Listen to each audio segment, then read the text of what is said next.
deeper reality of our mutual desire. One of the reasons why Malayalam cinema, to be specific, was able to have an edge in the canvas of national and international cinematic domains is its incorporation and inculcation of regional narratives which were once considered as mere mini narratives. And by shifting the focus to these marginalized mini narratives, Malayalam cinema challenges mainstream dominances, and the digital storytelling further redefines the boundaries between certain binaries like myth and reality.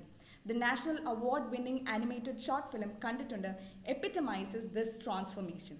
It reimagines folklore not just as nostalgia but as a performative critique of power, blending Kerala's oral tradition with cinematic theatricality to interrogate structures like caste, gender, and modernity.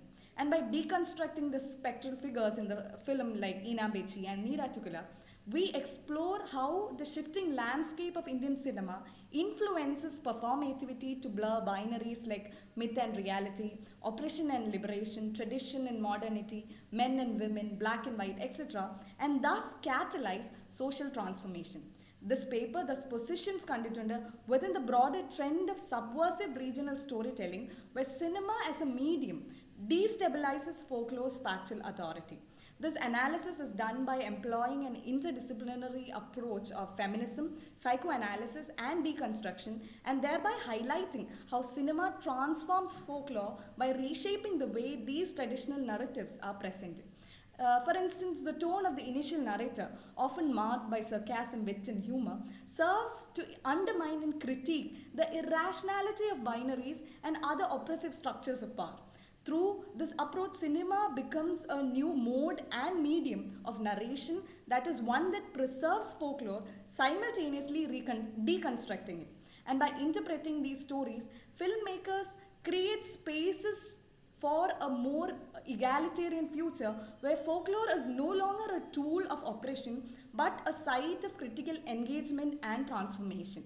And it is also important to note that folklore operates through hauntology, which is a concept developed by French philosopher Jacques Derrida that refers to the persistence of the past in the present, thus shaping present anxieties. Hence, the primary step of transformation is the ability to conform, yet deviate at certain points. And modern cinema, with its shifting landscape, provides this space for the primary step. Folklore, like gender, is performative, means it relies on the repetition to maintain power.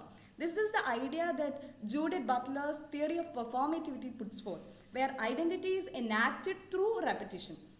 However, cinema can intervene here by altering these performances, critiquing the oppressive structures, and offering alternative identities and roles. Hauntology by exposing how the past lingers in the present, and performativity, which reveals how repetition reinforces power structures. Both of them shape how these folklore figures like Inambechi and Neera Tukula continue to embody societal fears and anxiety. Moving a little deeper into these figures, the first figure is that of an Inambechi. So this is a symbol for gendered violence and performativity of fear. Inambechi is the spirit of a woman who died unnatural death during pregnancy and is framed as a collector of raw mangoes, it's a craving associated with pregnant women. And the fathers claim that it slashes their stomachs open, reflects societal anxieties about female body and also patriarchal control over female body. And as you see in the visual, when the father states that it operates after 2:30 a.m. This reminds me of the Malayalam a movie scene in Malayalam which under the name Queen, where the actor Salin Kumar ask which hour is considered odd hours for women, or who decides this odd hours for women. This is exactly what is mirrors here. It mirrors the ritualistic enforcement of curfews on women, a systemic violence normalized through repetition. And the film's animation, switching between vibrant folklore and bleak reality, mirrors Indian cinema's trend of layering myth with socio-political critique. Next is moving to Arukula and Neera Tukula, which are symbols of trauma, parody of superstition, caste-based water access. Arukula is a shadowy figure following victims, and Neera Tukula is Neet Arukula is born from drowned souls. And both of this symbolize the unresolved male trauma. So what it projects is the idea that it's not only women who suffers under the patriarchal society, but man suffers equally in a patriarchal society. And the father's advice to look through the armpits to evade Arukula parodies superstition, revealing the absurdity of prescribed survival rituals. Meanwhile, Neat Arugula ties the narrative to Kerala's history of caste-based water access and drowning deaths, thus critiquing the systemic oppressions in general. And by reimagining and retelling these folklore tales through the father's narration, the film critiques how myths to an extent legitimizes violence. For example, Ina Pechi justifying control over pregnant women, and the periodic interjections, periodic skeptical interjections like, have you seen them, dad, deconstruct the father's authority, inviting viewers to question the inherent or inherited narratives. Psychoanalytically, one can also understand that the spectral figures represent Kerala's repressed histories like caste violence, gender erasure, and all of which resurfaces through storytelling.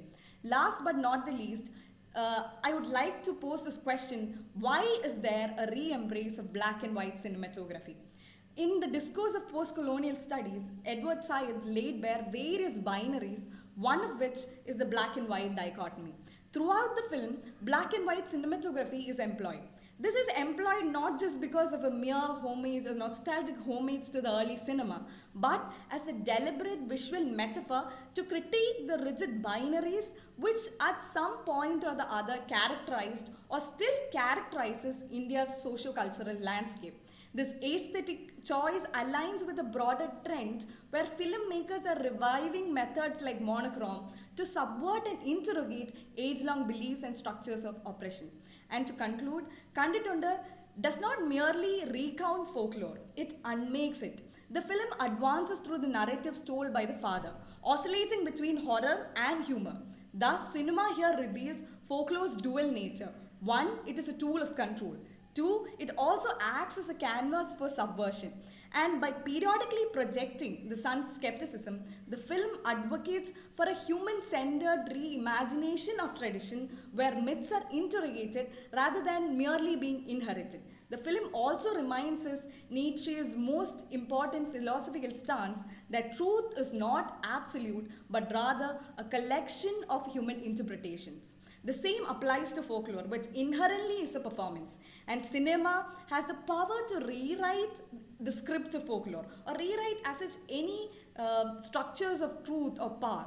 The challenge is to wield its power not to haunt but to heal, to develop a landscape where myth becomes a mirror for justice and not for fear. Thank you, everyone.